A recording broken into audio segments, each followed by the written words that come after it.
नमस्ते। कक्षा 8 नौकरी। औद्योगिकरण से पहले संपूर्ण विश्व में रोजगार की स्थितियां लगभग एक जैसी थीं। गांव में कृषि से जुड़े रोजगार होते थे और नगरों में लोग छोटे मोटे काम धंधों में लगे रहते थे। काम ढूंढने के लिए काफ़ी भाग दौड़ करनी पड़ती थी।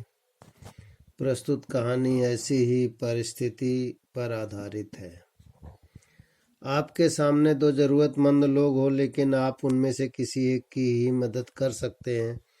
ऐसे में आप दो में से एक का चुनाव किस आधार पर करेंगे? मित्रता, मदद करने की भावना, मेहनत, परोपकार, दया और सहानुभूति। बड़े दिन से पहले मॉस्को में काम मिलना दुष्कर था। उन दिनों आदमी बड़े दिन का कुछ न कुछ इनाम पाने की आशा में छोटे से छोटा काम भी कर लेता है। इन्हीं दिनों जरासीम अपने गांव में मॉस्को लौट आया, लेकिन 20-21 दिन तक गली गली छानने पर भी उसे कोई काम न मिला। उस किसान पुत्र की मेहनत अकारत हुई। उसके गांव के कई मित्र और रिश्तेदार मॉस्को में नौकरी करते थे। जरासीम इन्हीं के पास ठहरा हुआ था। वह मॉस्को में बचपन से रहता आया था। पहले वह एक मधुशाला में खाली बोतलें धोने का काम करता था। बाद में वह एक गृहस्थ के यहाँ घरेलू नौकर हो गया था।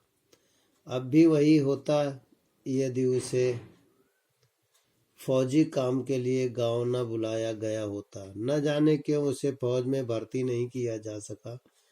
गांव के सूखे और अभावग्रस्त जीवन का वह अभ्यस्त नहीं था, इसलिए वहां उसका जी उबने लग गया और वह मॉस्को वापस आ गया। मॉस्को के बाहरी छोर पर एक दयालु व्यापारी सोरोप के यहाँ चैगोर दानिलिक नाम का कोचवान नौकर था। वह जरासीम के गांव का था और उसका मित्र था। वह बातें बनाने में चतुर था, इसलिए अपने मालिक का विश्वास पात्र बना हुआ था।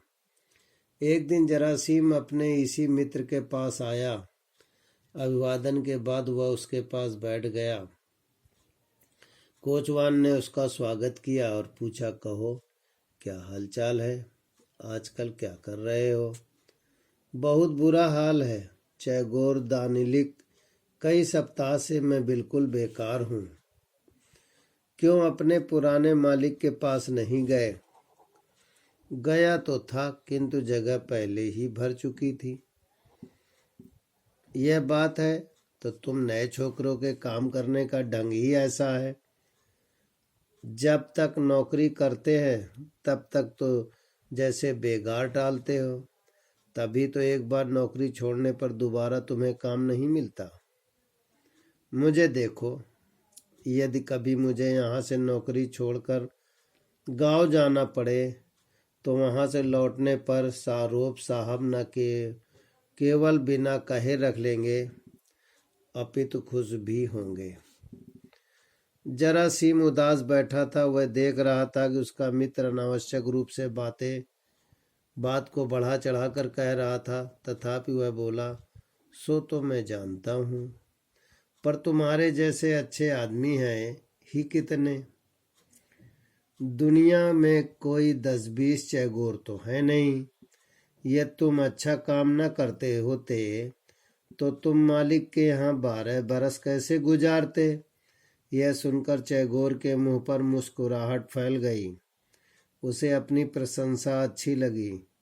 तभी चैगोर को मालिक ने बुलाया। वह मालिक के पास गया और लौटकर आने पर उसने जरासीम से कहा, अभी आधे घंटे में गाड़ी तैयार करके मालिक को शहर ले जाना है। अच्छा सुनो, यदि तुम चाहो तो मैं मालिक से तुम्हें नौकर रख लेने को कहूँ। क्या उन्हें नौकर चाहिए? में क्या मिलना बड़ा मुश्किल था, पहला प्रश्न है। दूसरा है बड़ा दिन पर लोग क्या क्या कर सकते हैं। प्रश्न नंबर 3, गली गली में 21-22 दिन कौन और किस काम से दौड़ा। जरासीम किसके यहाँ ठहरा हुआ था। चैगोर का नाम क्या था और वह मालिक के यहाँ क्या काम करता था। विद्यार्थी प्रश्नोत्तर लिखेंगे और याद भी करेंगे।